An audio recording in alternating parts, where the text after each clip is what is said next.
doutora Davimar Miranda Maciel Borducchi, sou médica hematologista formada pela Universidade Federal de São Paulo.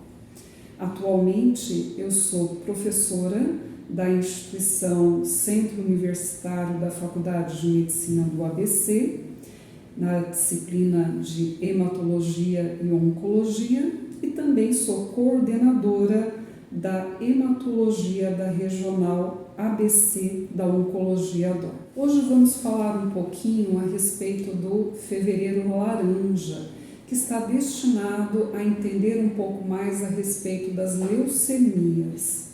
As leucemias são um grupo muito heterogêneo de doenças, comprometendo as células hematológicas, as células do sangue, lá na sua forma primordial, na medula óssea, onde elas são iniciadas. Então, duas grandes linhagens são comprometidas nesse sentido, a linhagem mieloide e a linhagem linfóide. Então, temos leucemia linfóide e temos leucemia mieloide. Do ponto de vista de patogênese dessa doença, elas podem ser ainda divididas entre agudas e crônicas. Então, no final, o paciente pode ter leucemia mieloide aguda, leucemia mieloide crônica, leucemia linfocítica aguda ou leucemia linfocítica crônica. E nesse cenário, os sinais e sintomas associados a essas condições são completamente diferentes. Então vamos começar falando sobre as leucemias agudas. Então nós temos dois cenários diferentes, leucemia mieloide aguda, leucemia linfóide aguda. Nesse sentido, o comprometimento das células lá da medula óssea, que se proliferam de forma desordenada, com os chamados blastos leucêmicos e sem qualquer capacidade de diferenciação e ocupando o espaço da célula normal.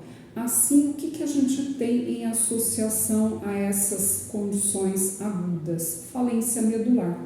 Então, se o paciente está diante de uma falência medular, ele vai ter anemia, com sinais e sintomas relacionados a essa condição, como fraqueza, astenia, sonolência, fadiga, dispneia e assim por diante.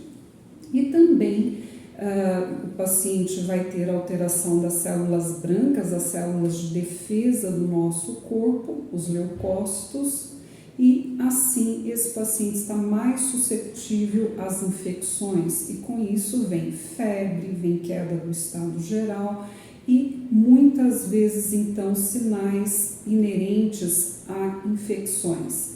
Depois a queda das plaquetas. As plaquetas são células da coagulação do sangue, então uma plaquetopenia traz para o paciente sintomas de sangramento. Então, é frequente o paciente ter manchas roxas pela pele, então as equimoses, sangramento gengival, gengivorragia e ainda epistaxe, que é o sangramento nasal. E nas condições crônicas, muitas vezes os pacientes vêm para nós assintomáticos, completamente sem sintomas, até porque esse é um processo em que existe sim uma proliferação anômala de células modificadas na medula óssea, mas essas células mantêm a sua capacidade de diferenciação e maturação.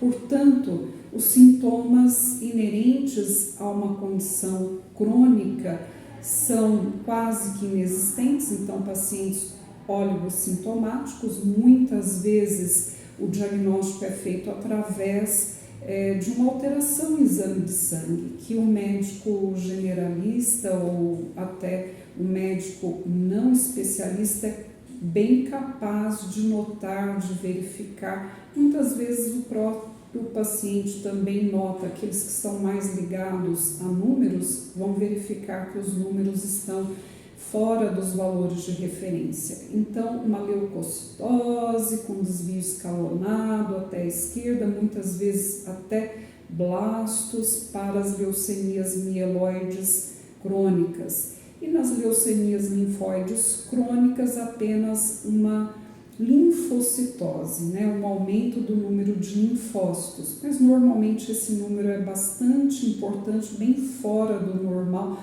então chama atenção, ainda que não haja anemia, ainda que não haja plaquetopenia associada a essa leucocitose com desvio à esquerda até blastos. Aí a gente está falando de desvio de série granulocítica, então site segmentado para bastão, bastão para metamielócito, metamielócito, mielócito, promielócito até blasto.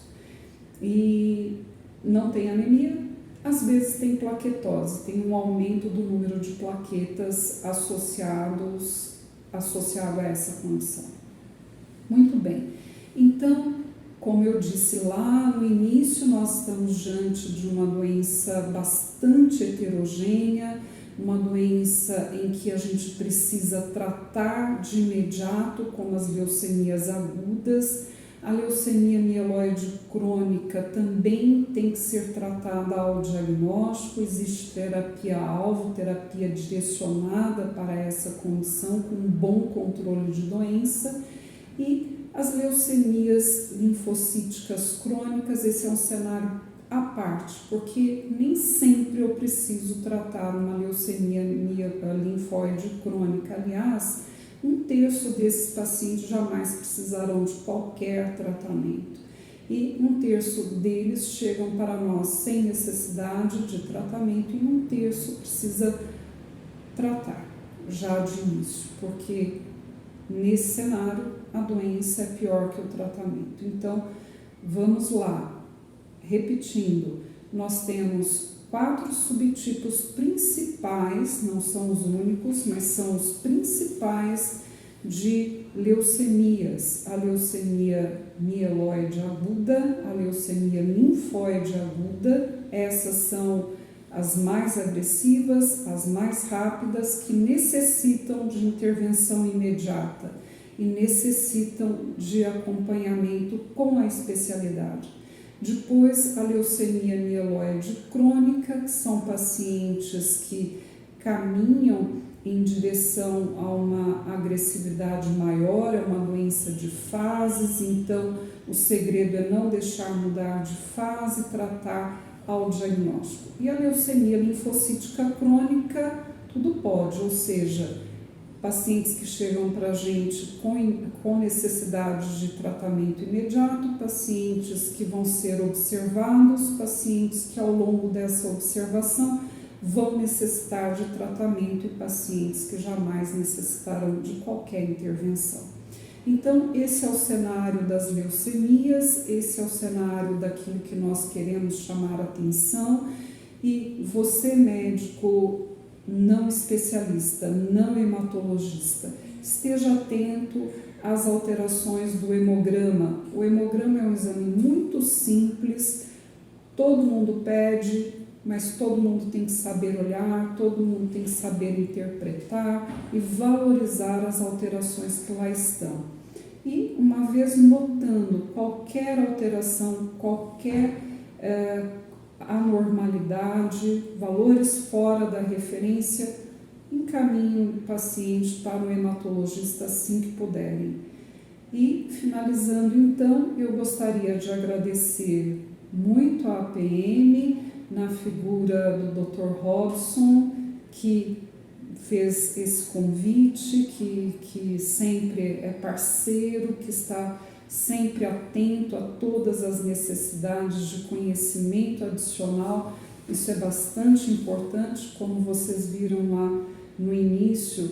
Eu sou professora do Centro Universitário, que é uma referência há 50 anos na nossa região, então formando médicos de excelência.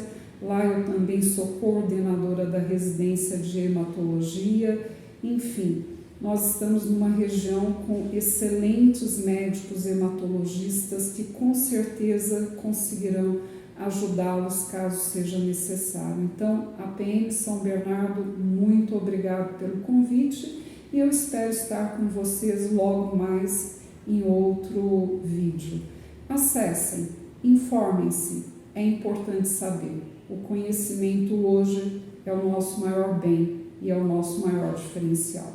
Sejam bons médicos.